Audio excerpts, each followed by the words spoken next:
Hello નમસ્કાર વિદ્યાર્થી મિત્રો, વેદ ડિજિટલ એજ્યુકેશનમાં આપનું હાર્દિક સ્વાગત છે। આજે આપણે ધોરણ 8 વિષય ગુજરાતીમાં 16મું ચેપ્ટર જાત્રા ફળી જેના સ્વાધ્યાયની સરસ સમજૂતી જોવાના છે। તો ખાસ વિદ્યાર્થી મિત્રો, ચેનલમાં નવા હોય તો ચેનલ સબસ્ક્રાઇબ કરી બાજુમાં બેલ આઇકનને પ્રેસ કરો જેથી તમને અવનવા વિડીયોની માહિતી નોટિફિકેશન મળી શકે। વિડીયો લાઈક કરો, તમારા મિત્રો દોસ્તોને શેર કરો। 16મું ચેપ્ટર જાત્રા ફળી જેનું સ્વાધ્યાય સોલ્યુશન આપણે જોવાના છીએ। તો પેલું વાતચીત, તમે ક્યારેય યાત્રાએ ગયા છો? ક્યાં? તો હું પરિવાર સાથે દિવાળીના વેકેશનમાં દ્વારકા સોમનાથની યાત્રાએ ગયો હતો। દ્વારકાધીશ મંદિરની ભવ્યતા અને સોમનાથ મંદિરનો દરિયા કિનારો ખૂબ યાદગાર છે। તમે જાણતા હોય તેવા યાત્રાધામોના નામ જણાવો। તો હું જાણું છું એવા ગુજરાતના મુખ્ય યાત્રાધામો આ મુજબ છે। પહેલું સોમનાથ મંદિર ગીર સોમનાથ, બીજું દ્વારકાધીશ મંદિર દેવભૂમિ દ્વારકા, ત્રીજું અંબાજી મંદિર બનાસકાંઠા, ચોથું પાવાગઢ મંદિર પંચમહાલ, પાંચમું અક્ષરધામ મંદિર ગાંધીનગર, છઠ્ઠું ડાકોર કૃષ્ણ મંદિર ખેડા વગેરે।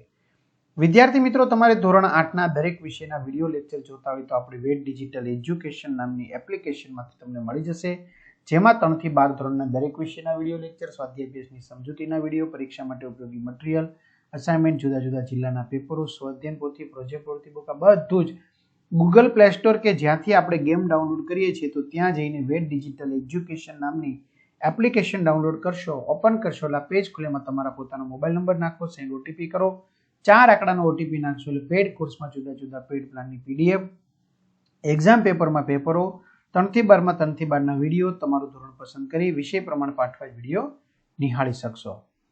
ચાલો, ધાર્યું કરવા માટે તમે કોઈ સંકલ્પ કરો છો? તો કેવા સંકલ્પ કરો છો કે તમારું પોતાનું ધાર્યું થાય?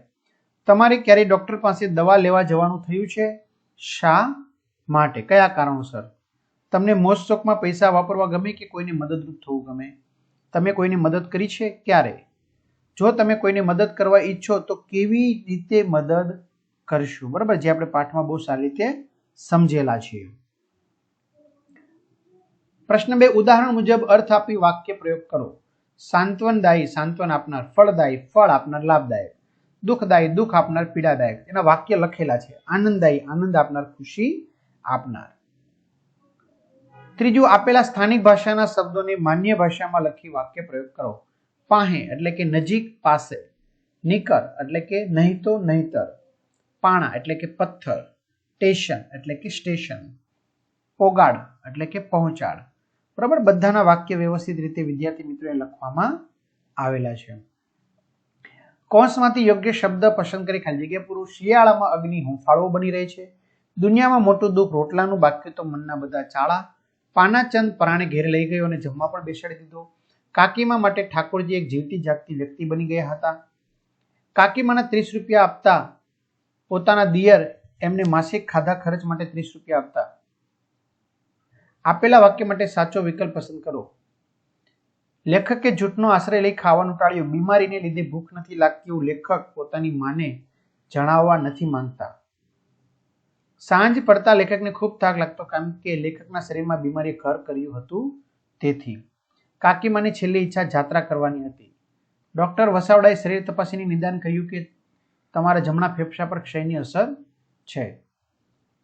કાકીમાએ જાત્રા કરવાનું માંડી વાળ્યું કેમ કે બીમાર ભત્રીજાને દવા માટે પૈસાની જરૂર હતી। વાક્ય કોણ બોલે છે તે પાઠને આધારે કહો। તમારા શરીરમાં નબળાઈ છે, ડોક્ટર વસાવડા। તમે જાત્રાએ આવવાની ના પાડો છો તેની મને નવાઈ લાગે છે, વનરાવનદાસ। ભાઈ, આપણા શરીરની કાળજી લેવી, લેખકના માતા। અરે દોસ્ત, જમો જમો, હજુ થોડું લો, પાનાચંદ। ચલો, માએ વાક્ય અધૂરું મૂક્યું। ગુરુવારે કાકીમા અહીં આવે છે ત્યાં સુધી પાઠ વાંચો અને સાચી વિગત હોય તો જાત્રા ફળી લખો અને ખોટી વિગત હોય તો જાત્રા ટળી। શેઠ ખૂબ જ દયાળુ હતા, જાત્રા ફળી। ઘરેથી જ નક્કી કરીને નીકળ્યો કે ડાક્ટર પાસે જઈ આવું, જાત્રા ફળી। હું સાચું જ બોલી ગયો કે મારે જમવું નથી, જાત્રા ટળી। કાકીમાં આવતા મહિને આવવાના છે, જાત્રા ટળી। કાગળ પાનાચંદનો આવ્યો હતો કે તે ગુરુવાર આવશે, જાત્રા ટળી। આવી રીતે બરાબર। આગળ પ્રશ્નના ઉત્તર લખો। લેખકને ઘર બહુ સગવડ વાળું નહોતું, લેખકનું ઘર, એવું શાના પરથી કહી શકાય? બીજું, જમવા બાબતે લેખક જૂઠું કેમ બોલ્યા? ત્રીજું, માએ લેખકને ડાક્ટર વેદને દેખાડવા કહ્યું કારણ કે? ચોથું, ડોક્ટરની વાત સાંભળી લેખકની આંખોમાં જળજળિયા કેમ આવી ગયા? વિડીયો પોઝ કરીને મિત્રો બધા જવાબ તમે સરસ રીતે લખી શકો છો? પાંચમું, કાકીમાએ જાત્રાએ જવાનું કેમ માંડી વાળ્યું? ત્યાર પછી પાઠના આધારે વાક્યોને વિગતે સમજાવો. આપણને ગરીબને તો કાયા એ જ મૂડી. બીજું, શરીર એકવાર હાથથી જાય પછી કાબુમાં આવતા બહુ વાર લાગે છે.